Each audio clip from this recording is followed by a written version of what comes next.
It's mine. Every time there are issues concerning Cameroon, we are there to give an opinion. Of course, we are here tonight to talk about issues happening in Cameroon. One of the recent happenings is the visit of the Minister of Territorial Administration to the two Anglophone regions. We saw his movements, his gesture, his declarations to the people. He was holding peace plans. But many are saying that the message of peace that he's taking to the region is coming a little bit too late when the crisis has already escalated. Is a peace message enough to quell the rising tension in the two Anglophone regions, Mr. Akojon? Yeah, Mimi, I always doubt the positions of the powers in Cameroon. I will equally, maybe at the first time, that the Minister for Territorial Administration was taking contact with the crisis zone of the Northwest region, an effort which we might equally applaud. But then, as you rightly said, the same peace plan he took to the Northwest region, the same peace plan he took to the Southwest region, was the same peace plan as Anglophone Cameroonian held on the 22nd of September 2017. But what did they receive? Gunshots, killing, brutality from the military. It means now that the government is becoming on the opposite side of the regime. The same plan that was for peace came in the time when the state gave an order for outright killing and massacre of this same group of people. Then you see, took the plan and gave to some of the chiefs and funds, and these very funds equally saying they are ready for peace. Peace plan by the protesters in southern or Anglophone regions was equally giving us that they were for peace, but then the peace was met with brutality and force from the military. If you take, for example, it is not because you are holding a peace plan. It may just be a protocol gesture. Some of the chiefs and funds equally telling the minister that they are ready to cooperate with him. Without what extent they want to cooperate, are they not doing so because of their own private interest rather than the interest of serving Cameroonians? You will equally come to realize that a lot of those actions that have been taken by the states, most of them remains as a propaganda to tell us that the state is in action. But at the end of the day, most of those decisions are futile. Nothing concrete, nothing in reality is happening. We can even visit a lot of them. You realize the Bilingualism Commission, which we are still seeing after the visitations of the various departments of the military, the ministries, and the various regions, nothing in reality has changed from whatsoever we call the Bilingualism Commission. You're actually questioning whether the minister had the interest of the English-speaking population at heart. He has talked about the need for those that are hiding in bushes to return, and that chiefs have to play their role in ensuring that those children that are currently hiding in bushes should return. What do you have to say about that? First of all, you will realize that the Minister of Territorial Administration, if there has been an individual that foiled up the massacre in the Northwest and the Southwest region, I believe the present Minister of Territorial Administration is one. He has been on the very first time telling the government that there is nothing like an Anglophone problem. And so we start doubting, what solution are you seeking? What are you resolving? What are you trying to tell the chiefs? And most often, we realize that the chieftaincy, which is said to be non-political or political, today many of them are propaganda agents of the state, and many have one position to go to the Senate or are the members of parliament. At the end of the day, how do this particular individual represent the persons? Are they representing the people of Cameroon, or they are representing and protecting their political position? Telling the people to return, we got the reaction of the spokesperson of the Aya family. In the people of Kembong, Manu, in Division General, in the southwest region of the country, we have the people of Meme, some localities like Mbonge, we have Kwakwa in Mbonge, where people have actually escaped to other safer localities, to tell them to return to their respective localities without going there to see the situation on the ground, like make an assessment as to why the people actually had to escape to other localities. Is it really reassuring for the population? Yeah, it is a statement that is made, and every administrator will have a reason to give such an opinion. Even the administrators in the two regions, in fact the governors, that have all been calling for people to come back. But what do we realize? We realize that a lot of times, those who die as civilians are being killed by the military from their stray bullets. We see a lot of curfews, not coming out, don't come out, stay on, stay in, and all the like.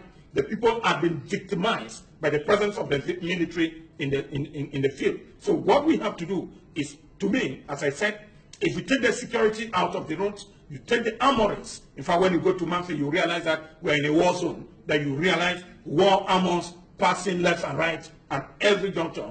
A father is afraid to send a child out. So those who are going to come back, remember, on this same channel before, on the eve of the senatorial elections, I said elections cannot be organized with part of the Cameroonian people out of this territory. We need to first of all give them a reason to come back. And this duty falls more on the state. The state must guarantee through its institution that there is a reason for us to come back. At the other side, you are telling those who are owning arms to come back. Who are they? I have said you are within a guerrilla warfare. You don't even know whether the neighbor you are sitting with, his gun is based in the forest, while in the house he is a civilian. But few minutes after, you find himself within your back with a machete or a gun. Who is or who are this group of persons when you are asking them to drop down their weapons and they will be forgiven by the state? What do you think the government can do to ensure that those that have escaped to Nigeria should return? We have said one. In fact, before the crisis got to this level, you will realize that many Anglophone Cameroonians are in prison. The first reason to be a sincere government is to release everybody without condition. And if the government can find time not to be toiling the corridors of the courtyards with a lot of Cameroonians, in fact, very neat and clean Cameroonians who are fighting for the peace and freedom of this generation, all of them are in prison because of a demand they have made to the government. Free everybody without condition. I mean, they were caught because of a crisis, and if we realize that there's a reason for this crisis, then there's a reason to free everybody that egged out his position during this period. And again, we are calling for sincere dialogue. It is not sincere dialogue where we have a listener and a dictator. We talk of two equals sitting on the same table to discuss in whatsoever we call pari passu. And they are going to do that not because there are some points which are negotiable and others non-negotiable. Everything, whosoever they are, will be negotiable on the same table, and nothing should be done under the table. And that the dialogue should be inclusive. Like this is what we're saying, including the civil society. We mean, when you see what has happened before the arrest of Agbongbala and the suspension of the consortium, we appointed a government agent. In fact, you know a lot of them that went to Bamina to negotiate with these people. What position were they protecting? They were protecting state interests and forgetting that the state belongs to the people and that the people are the state. And when they stand within this position, they always feel like they are bigger than the other. We need a neutral party to be an initiator to this particular negotiation. Why not call the clergy? Why not appoint a bishop? Why not look for people of the civil society to lead such a sincere dialogue where all Cameroonians will talk as equal and share or give solutions to the Cameroonian problem? In fact, many have said the Anglophone problem is a Cameroonian problem, which equally needed a Cameroonian solution. So the Cameroonian solution will not be taking military to kill, to loot, or to burn down houses in various villages. A lot of this, I mean, is already creating hatred between the citizens and whatsoever we call the state agents. And the tension could be perceived during the senatorial election. We see the Social Democratic Front is already filing petitions at the Constitutional Council to call for the total cancellation of the election in the southwest region of the country, citing the tension in Bangem and irregularities in the BLM. What do you have to say about the general conduct of the election, especially in those regions? Yeah, when you look at the senatorial election, in fact, in some regions, it was bound to be no game because it was manipulated from the onset. Since the CPDM, you look at the date of the election, elections were to be held on the 25th. The CPDM celebrated its anniversary on the 24th, meaning there was already a Hamas intention to have one party representative at the level of the Senate. This we have said that there were even going to be no senatorial elections. Cameroonians needed first the municipal elections, the regional council elections, the president of the regions, before we move to the Senate. Now, we even doubt the legitimacy of the Senate, not only the election, the whole process of the senatorial election was totally fake. If councillors, municipal councillors, the lone voters for this election, where are the regional councillors? And the invalidity, I said, if we even have to petition at the level of Constitutional Council, we go to the legitimacy of the senators, which means only one group is there to vote, and the others have no access because the institution does not exist. Why then the need for the existence of the Senate?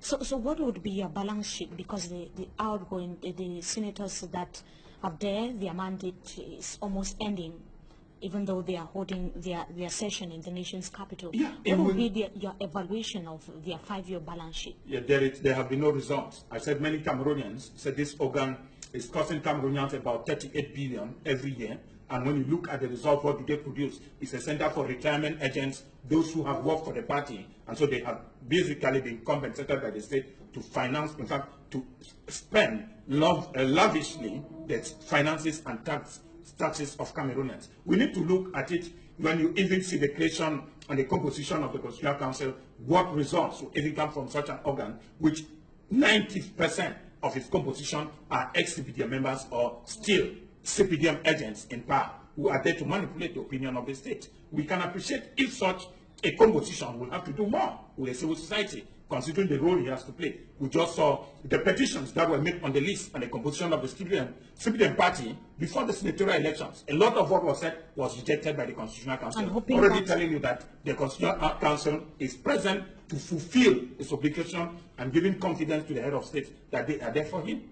And many are hoping that the 30 remaining senators that are expected to be appointed by the head of state would respect this composition that you are talking about. In fact, the appointment even by the head of state is another part of the violation of the integrity of the laws of the Senate. When people vote and an executive member appoints for people to be at the legislative organ, for what reason? It will mean now that the Senate, those who are appointed, in fact, the greatest fallacy we found was that the appointed senator from the West was then nominated as the president of the Senate. And you can imagine, when the president of the Senate is appointed by the head of state, it will mean it is not an executive power he's having. It's not a legislative power he's having an executive power. And with executive power, we rule by decrees. And so everything in the Senate, once it is tabled by the executive, it is simply applauded and acclaimed. And never have they contested any decision of the head of state. This is just another center of the will of the head of state, and this will equally go to strengthen and kill the opposition in this country. Now, finally, before we go, you might have a word or two to say about the visit of the head of state